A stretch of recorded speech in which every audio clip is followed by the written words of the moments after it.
Hello, friends, and welcome to Lesson 5 of Unit 3, which is on foreign direct investment, multinational companies, World Trade Organization, and foreign trade.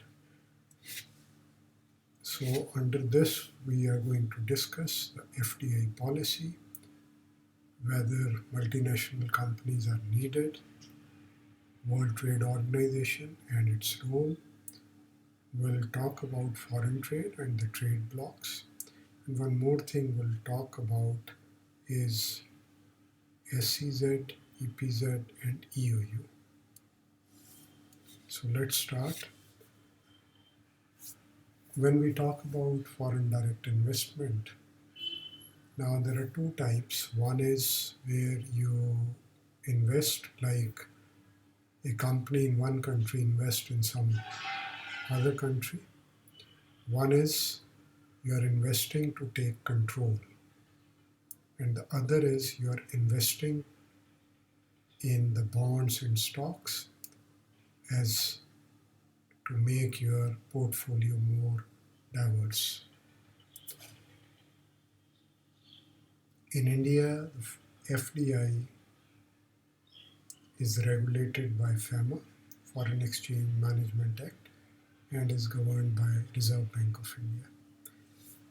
We call the investment as foreign investment if it is 10% or above as per Organization of Economic Cooperation and Development.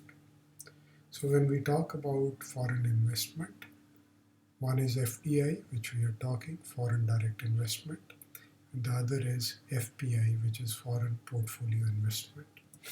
The question is, what is the reason why FDI is there? Why a company invest in some other country?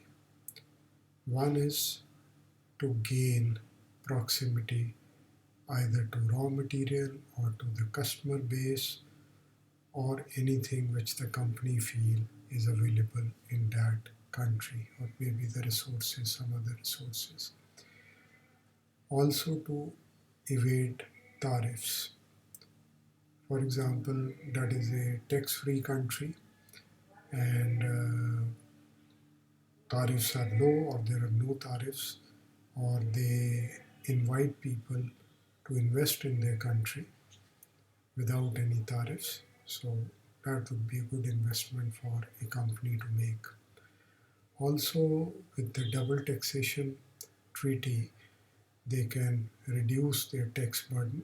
Also, the taxes are lower in the other country, so they can invest there. So these are the three reasons. Now, when we do the investment, that is the foreign direct investment, the companies are always looking at some control because that is why they are going to invest there. So what are the pros for FDI? So of course it will diversify the portfolio, and you can have a long-term lending so that you get the return on a long term. It is good for the developing countries because they get some funding, some finances for the economic growth of the country for development. And also it provides the technology to the developing countries. So state of the art technologies are taken with the investment, and they get long-term returns, and the developing countries, they get the technology as well as the funding.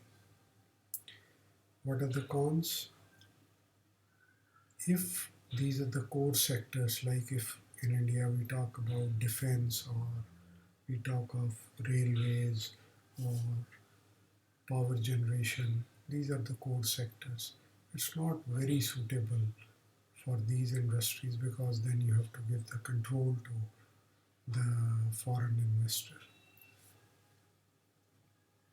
When the investors are investing through FDI, they are just investing for the sake of getting the return, So their attachment or moral commitment is not there. And many times these investors, they have unethical access to the local markets. If we look at foreign investment in India, let us look as percentage of GDP. If we look at the last 20 years, from 1.25 it has risen to 3.6. Firstly in 2008, before 2008, and then with the new industrial policy it has again come up in 2009, 10, and again 2014-15 was good, whereas it has come down to 1.11 in 2018-19. So we need more of the foreign investment, which the government is trying. If we look at the world scenario, India is ranked at 10th in terms of the FDI inflow. Number one is US, and then Hong Kong, China, and then Ireland, Netherlands, Switzerland, Singapore, Brazil, Canada, and then comes India.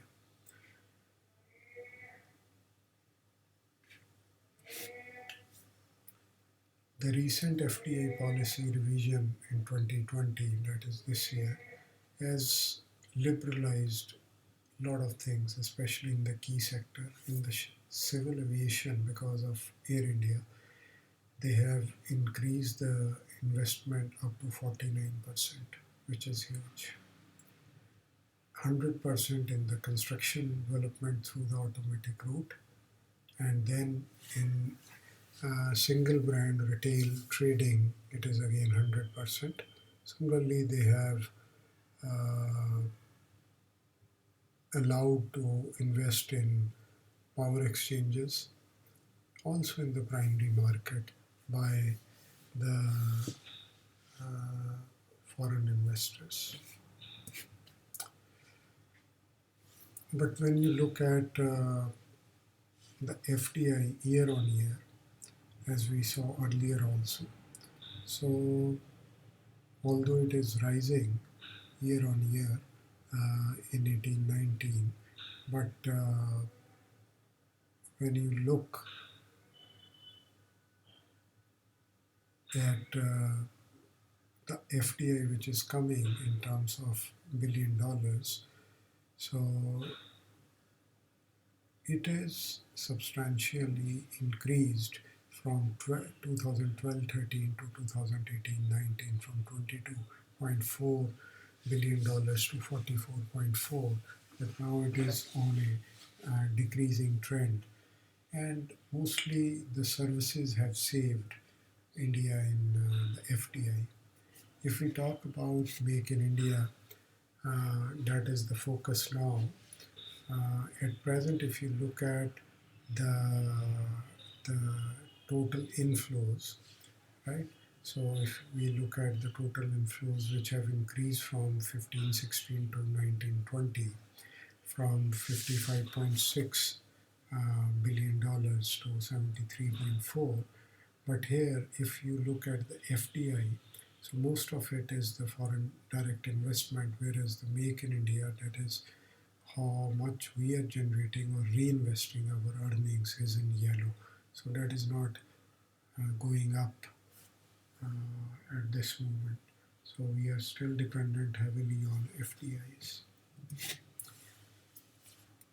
Now with the tussle with China on the border, Indian government has revised one of the rules for investors who are from the border nations, especially China. It was targeted to China. So what they have done is that they need the government approval to invest in Indian companies. But till now, China has invested hugely in India, and they had a big plan which Indian government has really put brakes on. So if you look before this conflict, China has invested in all the top giants, tech giants in India, like Coca-Cola more than 500 million, Snapdeal more than 700 million, Swiggy more than 500, Paytm more than 400, Flipkart more than 300. Let's talk a little bit about multinational companies. So if you look at few of the best MNCs in India who are working in India for decades, here is a list of that. Now, do you need or do you don't? So let's look at pros and cons. So the positive side of multinationals, because of economy of scale, so they are able to be more efficient and they can always bring the prices down, which is good for the consumer. And because of their big R&D, they can always keep on improving the products for the consumers. As a result, when they come, they bring jobs and also the wealth to that particular region or country. And their success is a reflection that they meet the needs of the customers. The cons, because they try to avoid the tax, so some many times you don't get the revenue from the tax from these MNCs. They always have the monopolistic power and in many cases dictate the prices. And also they don't keep the minimum wages which are required to be paid to the workers. And they don't care for the environment when they are in other countries. And they also hit upon the local culture, and also many times the local industry also dies down because of big fish, which we call as the multinationals. If we talk about WTO, World Trade Organization, this is the only international organization which is dealing with the trade between nations and look at the global rules for that global trade. Their main function is to ensure that trade is smooth all over the globe and is as far as possible free. That means they promote free trade. They try. Initially, in 1947, there was a general agreement on trade and tariffs, which we still follow. WTO tried to implement that agreement, and they have a CEO, then they have, or the Director General, then they have General Counsel, and they oversee the general trade, and they have three bodies, so which we'll discuss here. So they have three functions to perform. Number one is to provide a forum for negotiations. Second is for dispute settlement. And number three is for implementing the WTO agreements which have been signed. Question is, what is the need for the foreign trade? You know, you have different levels of skill in your country. So there is a lot of division of labor and specialization which can be used for foreign trade. Then consumers have multiple choices. Also, if I'm into foreign trade, if I don't want to sell in one country, I can sell to some other country or countries.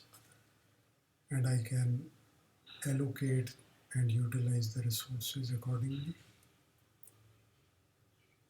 It raises, of course, the standard of living of the people because, as I said, the technology is also brought by the MNCs, so as part of the foreign trade.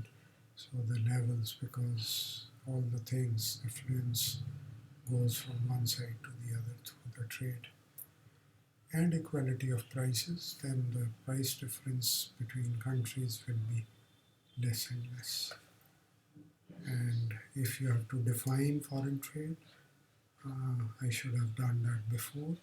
Exchange of capital, goods and services across the international borders is what we say is foreign trade. And most countries are dependent on just the foreign trade only. Japan is one country. When we talk of foreign trade, you move from free trade area to customs union to single market. So if I talk of European Union, that is now single market. So within Europe, all countries, so there are no tariffs and they act as one country.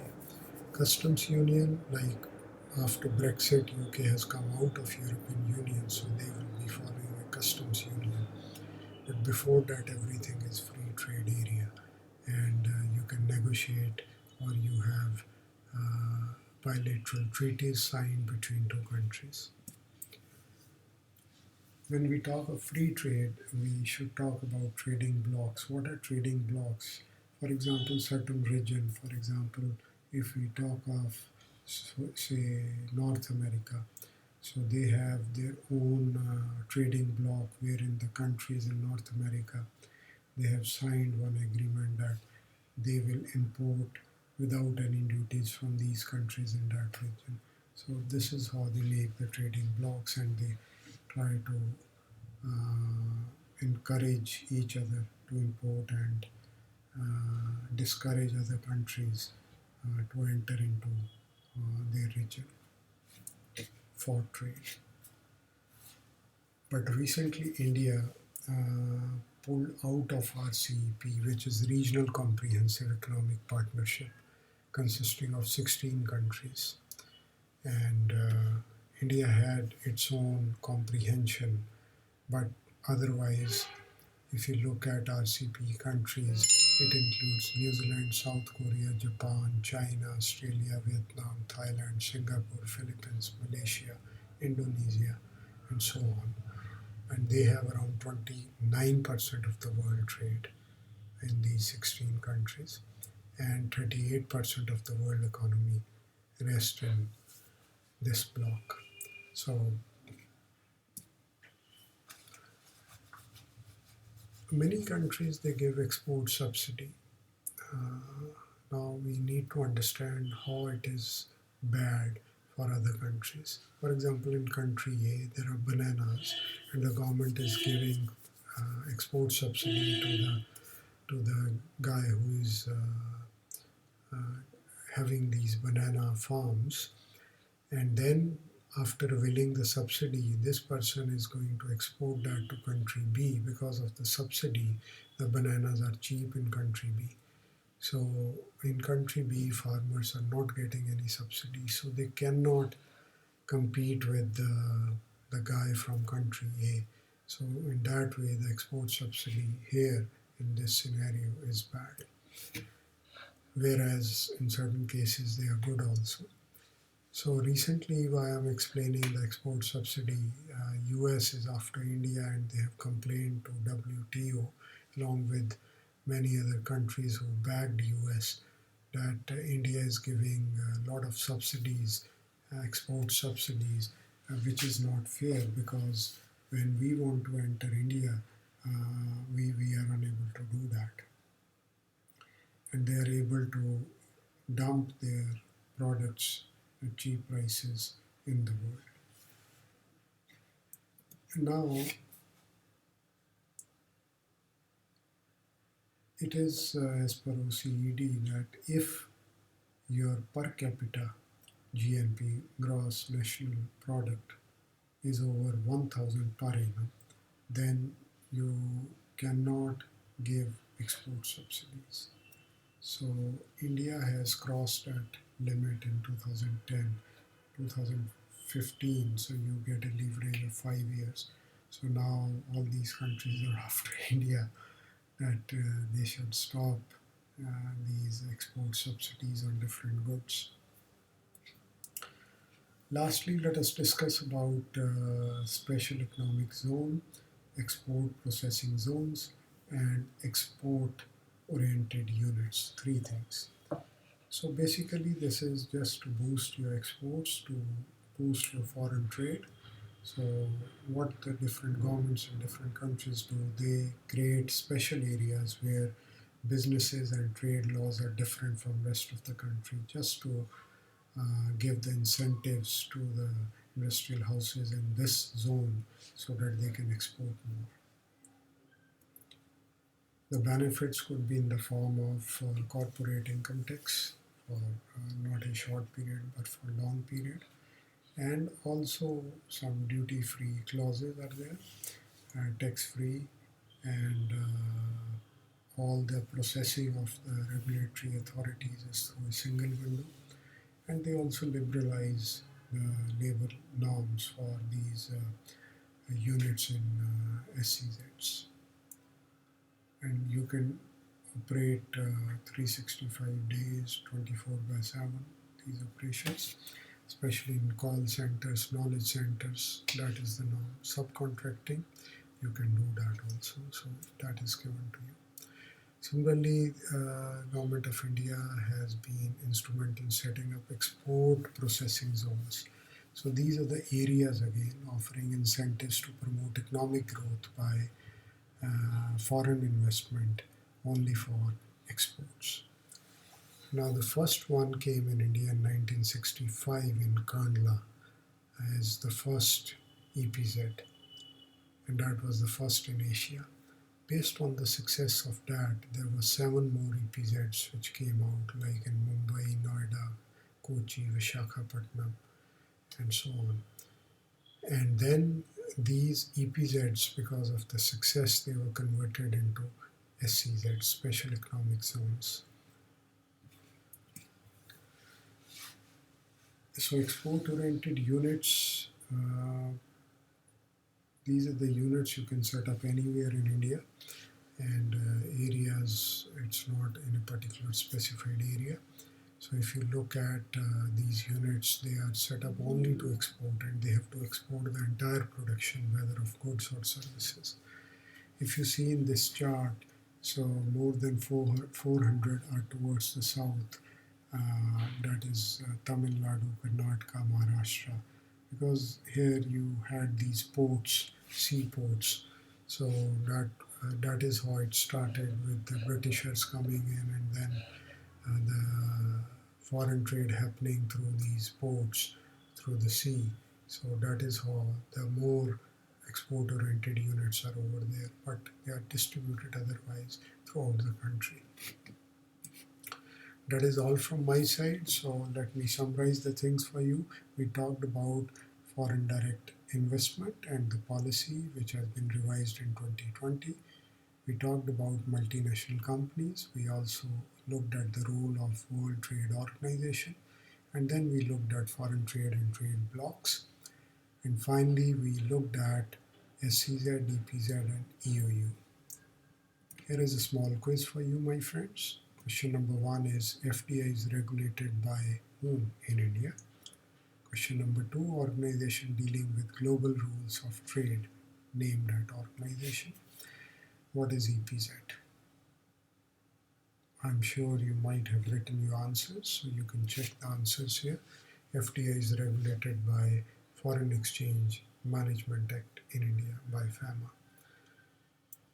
Organization dealing with global rules of trade is World Trade Organization. EPZ stands for Export Processing Zone. Feel free to write to me if you have any questions, and if you want to do some further reading, this is a good URL which I provided, which talks about the challenge for the US role in shaping world trade and investment. Thank you very much, and next time I'll come with the next lesson. Bye for now. Shabba khair.